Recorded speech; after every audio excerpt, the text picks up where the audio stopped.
Maneesh Dangi joining in. He's founder at Mosaic Investing and Research. Maneesh, very, very good morning to you. I mean, so much to unpack and talk about. We're speaking just on the day the monetary policy meet has begun. We'll see the outcome on Friday. We're coming off great GDP numbers. Some of those trade tensions are easing because of the taco trade or whatever you want to call it. But yet, that punch is missing. There seems to be a lack of confidence in the Indian markets right now. Why do you think so? No, that's good morning, Tama. That's mostly because we've had a little bit of an accident-like situation 5-7 months ago, and so the return of confidence, Tama, takes time, right? And to that extent, if you consider market also is like human being, it sort of goes through its moods. It was too bullish then, and then perhaps in the context of macro is too circumspect today. So it is true that unlike other global peers of ours who have been raging high and have reclaimed the past peaks, somewhat lackluster performance in India. And this is again one more point notwithstanding a decent quarterly performance. So the good macro tariff tantrums are actually to a certain extent out of the window. At least the peak fear is behind us. The local growth momentum has picked up a bit. Uh, Valuations are decent. Some parts, just your colleague was telling us about the MNC valuations. Valuations in some pockets are still too expensive in India and untouchable. But otherwise, broadly, market looks decent. And now the monetary policy is likely to have already eased substantially outside of any global stress. The kind of monetary policy easing we've had is somewhat unprecedented, especially from the liquidity standpoint. So all is well right now. It's a little bit of a boring time, so to say, but otherwise nothing sensational. Things are okay.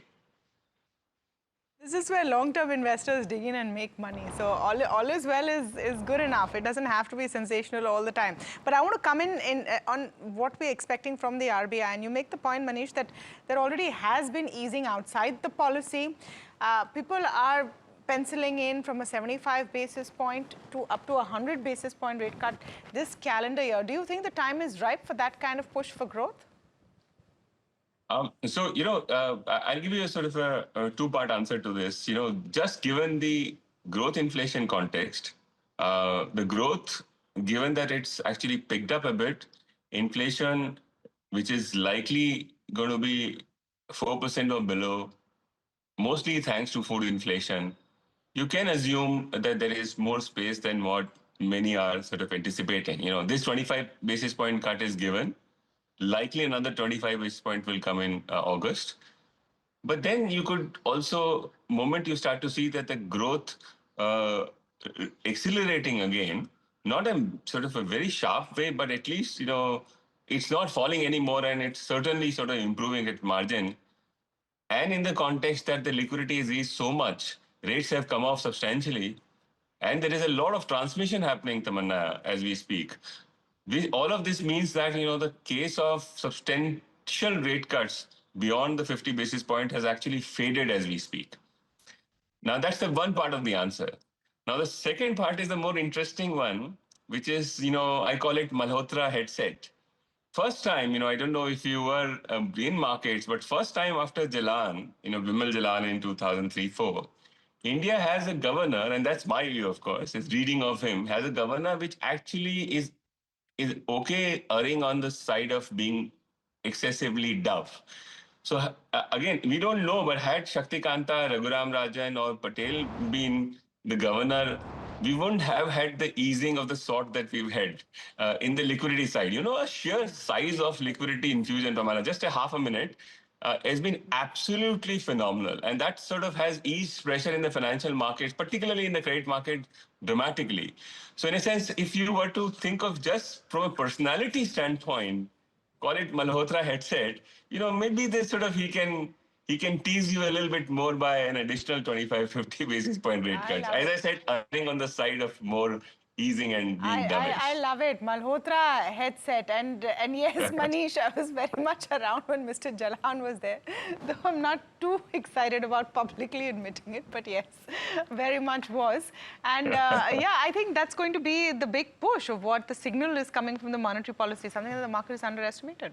Absolutely. And to put this into context as well from what Manish is indicating, you know, if this is going to be the scenario and if this is the way that the markets are going to read it, Manish, my question to you will be, how do you see, I mean, you're talking about transmission of rates that is already happening, but that's from a growth economy perspective. From there, if the transmission has to happen to the markets as well, what is then baked in and the impact that you will see in on the equity markets? So equities are generally a slow vehicle to absorb monetary policy news. Bonds are a little bit more close neighbors to a monetary policy. It's actually, real brothers. And to that extent, I think bonds are picking up substantial easing. Bonds are picking up that, liquidity would stay easy for a very, very long time. And which is why, the short end of the curve actually has sort of pretty much collapsed over the last 3 6 months. So that's on the bond market. Also, you sort of beginning to see some easing in the credit market. So again, those markets are also proximate to monetary policy and picking up. I don't think equity so far is actually pricing anything a new normal of sorts as far as monetary policy is concerned. And it's rightly so. The view of an equity headset is going to be somewhat longer than that of a bond guy. And you're not sure for yet, whether this Malhotra headset would actually be in application or not. But my sense is that at margin, you would see, if this, what I surmised in the beginning is, if it is true, you would see rate sensitives actually relatively doing better over next 6, 12 months, 18 months, as this new reality dawns upon them. But if you ask me if it is pricing in at this point in time, the answer is likely no. Okay, let me come back to some of the approaches that we need to see in equity. And you spoke, Manish, about how this is a bit of a boring time. But having said that, valuations is not the big pain point. And that is something that we've not seen for the last several quarters, I would say, where enough people are willing to come out and say that, hey, valuations is no longer the problem. How would you approach that opportunity? So Tamanna, isn't it sad that the best case scenario for us is that that valuation isn't a problem? Wouldn't you like to have a situation in which it's enticing? And it's been so long since COVID that you had this, especially after 2021-22, that you haven't had actually a setup in which you could actually shout out to your friends and colleagues that, look, valuations are cheap and you should buy it. And which is why I say that, it's boring, because, it's just about there. In Hindi, you call gunguna. So, valuations, not a problem. It's not cheap. It's not very expensive, of course. And so therefore, run of the course stuff out there in absence of macro market would simply chug along and deliver you 3-4% over bonds. It's not cheap. So therefore, you can't expect sort of a phenomenal profits, from markets anytime soon. So that's how I would think it. Valuations, okay. Again, you are more discerning about this. There are parts of markets are still very expensive. I think the way to look at market, at least in this cycle, would be, I think the expensive valuations would continue to get punished. India is becoming a little bit of a routine market, local flow driven. But I think, fund managers who've been punished quite badly by buying into these valuation at any price assets, over last 2 years, would be super cautious. So that breed would go missing, and therefore a saner market ahead, where people will account for expensive valuation is one important barometer in dialing in or out of a stock. And if the BAP days are behind us, buy at any price. That's not necessarily a bad thing. Just, your take on the quarter that we saw and where margins are going to go. And I think that's an important perspective because, all right, not as bad as expected. Again, gunguna, as the word that you spoke about. But we should be prepared for a bit of margin erosion. I would be very surprised, Tamanna, if the current margins don't roll over. In simpler terms, they don't go down over next 1-2 years. They're very elevated. Post-COVID productivity gains are baked in there. Are still sort of, in spite of very lowly revenue growth, sort of.